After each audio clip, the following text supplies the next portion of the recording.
Allez, salut à vous, c'est Il, j'espère que passez donc un très bon début de semaine. On se retrouve donc en ce mardi 25 mai 2021 pour faire un point simplement sur le marché donc crypto comme d'habitude en 9 minutes. On commencera donc par le marché traditionnel hein, comme d'hab, le marché américain, le gold. On ira voir du coup le Bitcoin d'un point de vue hebdomadaire, Daily H4, on ira faire un check sur l'indice total des cryptos ainsi que du coup l'indice des altcoins. On ira checker, on ira faire un petit point sur le rapport qui a été euh, publié par Glassnode hier. On fera un point aussi sur la dominance du Bitcoin ainsi que du coup sur l'Ethereum Bitcoin ainsi que du coup voilà, l'analyse hein, du leader pardon, des altcoins contre le dollar et on ira checker deux petites altcoins même si on émettra je pense des nuances sur les altcoins. Je rappelle simplement du coup en début de vidéo, si vous avez certains soucis au niveau des éléments de langage qui seront utilisés au cours de la vidéo, n'hésitez pas directement à checker ce lexique de trading qui sera disponible dans la description ainsi que dans le Discord. Hein. Dans le channel de documentation, vous trouverez différentes ressources qui, je pense, vous intéresseront et on propose forcément un service de coaching. N'hésitez pas non plus à checker ça sur le Discord. Alors, on commence donc par le marché donc américain, effectivement, qui a l'air de structurer une reprise. C'est assez troublant, hein, étant donné que le marché crypto s'est littéralement éclaté la gueule au sol. Hein. Il s'est fait éclater et le marché américain qui est en forme, donc c'est quand même plutôt bon signe, je trouve. Potentiel double bottom de continuation, même si on n'a pas touché les niveaux H4. On reste quand même encore haussier hein, je trouve, sur un marché américain relativement en forme. Le gold ici qui se retrouve quand même sur les 0,5, qui clôture sur les 0,5, on a un TD9 sur la tête, on part comme dans ce baissière depuis en tout cas août, même si effectivement là on peut avoir une reprise hebdo, mais en termes de court terme, on peut retracer potentiellement pour peut-être aller valider une sorte, on pourrait aller valider une sorte de structure finalement hein, en épaule tête épaule de retournement, ce qui serait hautement bullish et pas très bullish pour les actions ni le Bitcoin potentiellement dans cette phase. Donc on verra ce que ça donnera. Après, on sait aussi que le gold s'est monté aussi en même temps que les actions, donc à voir, c'est à remettre en perspective. On verra à ce moment-là. Alors, le Bitcoin, du coup, ici, effectivement, bah, on clôture. Hein. On clôture la semaine sous les dynamiques daily, donc sous le Vegas daily, ce qui est franchement euh, assez négatif, en tout cas pour mon plan, qui remet du coup en cause mon plan d'un point de vue daily. Effectivement, je vais devoir procéder à des allègements, comme simplement indiqué dans la dernière vidéo, hein, les allègements du coup qui seront effectués en mid-range. Finalement, mid-range, donc si on prend hein, en borne basse, là où on a rebondi finalement les 30K, on aurait en mid-range du coup les 45K et on aurait du coup en borne haute de range les 60K. Voilà, tout ce range finalement qui pourrait être travaillé. Donc ça, c'est un scénario optimiste. Hein. C'est un scénario qui est optimiste. Le range à réaccumulation finalement, soit à plat, soit on s'en fiche. Réaccumulation finalement. Accumulation, est-ce qu'on va élaborer une structure de compression ou pas? Je ne sais pas, aucune idée. Mais effectivement, c'est un plan tout de même. On pourrait casser hein, finalement les cycles. Hein, les cycles ne se ressemblent pas.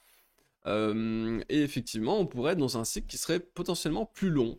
Ce qu'on aurait pu faire, ça rentre dans une logique de marché et de maturité de marché. On pourrait être dans un cycle plus long. Et effectivement, range à plat finalement, réaccumuler.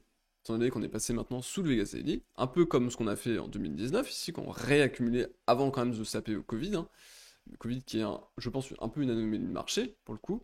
Mais effectivement, potentiellement, un range ici hebdomadaire entre 30 et 45K, que je favorise en tout cas cette zone.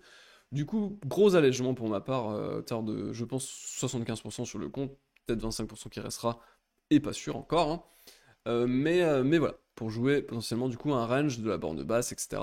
On ira du coup trader à l'intérieur de ce range, faire des gestions du risque au sein de ce range, sur les altcoins, sur le portefeuille globalement. Mais clairement, c'est le scénario que je pense privilégié ici en état, et même si je pense qu'il y a une probabilité clairement non nulle hein, de rentrer en bear market, ce qui serait tout à fait possible, même si on a une structure qui est complètement différente de ce qu'on aurait pu avoir historiquement. Là, on était sur des paraboles hein, ici, suite avec un dead cat. On était sur des structures qui étaient complètement différentes. Même en 2013, je vois beaucoup de gens qui font un parallèle. Je trouve que c'est clairement différent. Là, on a une belle distribution. Alors que là, on a une parabole, finalement, qui se fait exploser la tête. On consolide quand même ici et on repart. Cette phase de consolidation, par contre, pourrait être aussi attendue sur des cycles ici. Effectivement, la comparaison pourrait être legit, même si effectivement on a cassé les dynamiques. On n'avait pas cassé les dynamiques daily en 2013. Donc je pense qu'ici on serait dans un phénomène inédit, en tout cas si on rangeait ici. Mais c'est tout à fait, je pense, possible et c'est ce que je favorise, mais quand même, grosse gestion du risque pour gérer le risque et on sait jamais, quelquefois qu'effectivement on partira en bear market derrière, si on fait pas de gestion du risque sur le pullback, bah on va se faire détruire le compte, hein, et clairement on n'a pas envie de rendre tous les gains qu'on a pris pendant le bull market. D'un point de vue daily, du coup, ici, hein, on n'a rien de spécial, pas de structure, pas de quelques mèches de retournement, etc. Mais franchement, rien de transcendant, juste quelques niveaux identifiés ici aux alentours des 0,5 et des 0,618 ici. Donc les points d'allègement dont je parlais. Juste avant, H4, par contre, on avait comme de double divergence squeeze, plus une divergence en cours de clôture sur le WT. On a potentiellement une divergence cachée en préparation sur le H4 avec du coup le H1 qui est en train de driver la baisse pour l'instant. Donc on verra, mais moi je m'attends quand même tout de même à ces pullbacks, d'un point de vue H4, on casse quand même une bear trend, donc je m'attends quand même à ces pullbacks à ce niveau. Lueur d'espoir tout de même sur l'indice et l'index crypto total qui lui par contre tient cette dynamique daily. Donc lueur d'espoir je trouve. Est-ce que c'est gagné? Non, clairement pas. Mais effectivement, il tient tout de même en borne basse, hein, le Vegas Daily, ainsi que du coup sur le Total 2 qui aussi tient en borne haute. Le Vegas Daily, ça fait quand même des informations sur des index globaux qui sont puissants, qui représentent finalement le marché au sens large, qui eux par contre sont toujours dans un contexte daily favorable.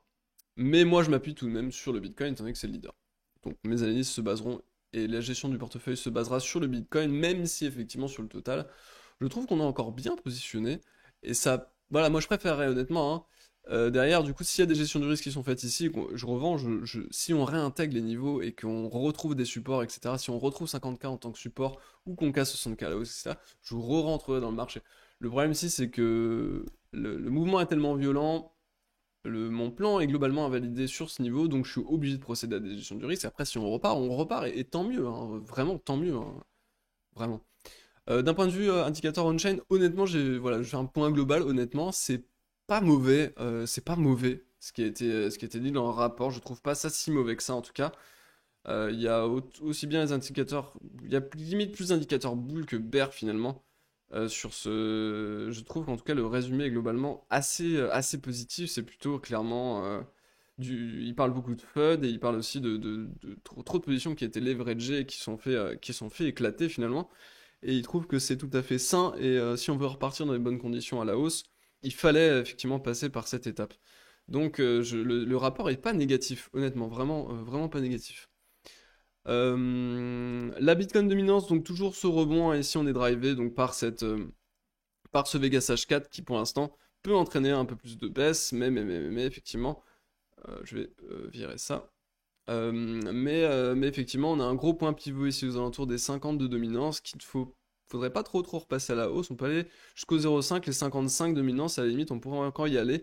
Mais au-dessus, ça paraîtrait un peu inquiétant pour les altcoins. Et puis, très certainement, sur le cycle, serait certainement que BTC chuterait plus, je pense, et exploserait tout à la cave.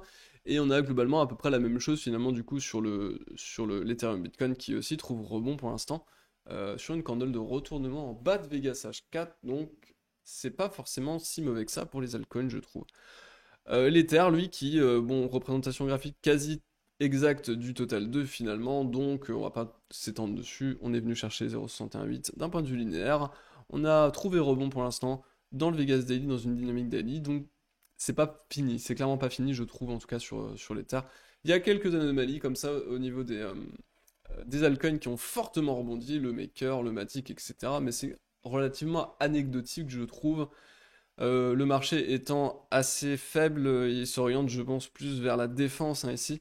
Donc clairement, c'est pas vraiment autour des altcoins, je trouve. Il faudra au moins, je trouve, attendre une stabilisation pour retrouver des points d'entrée intéressants sur les altcoins. De toute façon, comme je vous dis, hein, on ratera jamais rien. Les altcoins, ça se voit quand elles repartent. Il y en a 2, 3, 4, 5, 10 qui repartent. On sait qu'on peut repartir et qu'on repart sur un momentum aussi sur les altcoins. Allez, je vais vous laisser écouter, passer une excellente journée tout de même. On se retrouve demain avec Matt. À plus.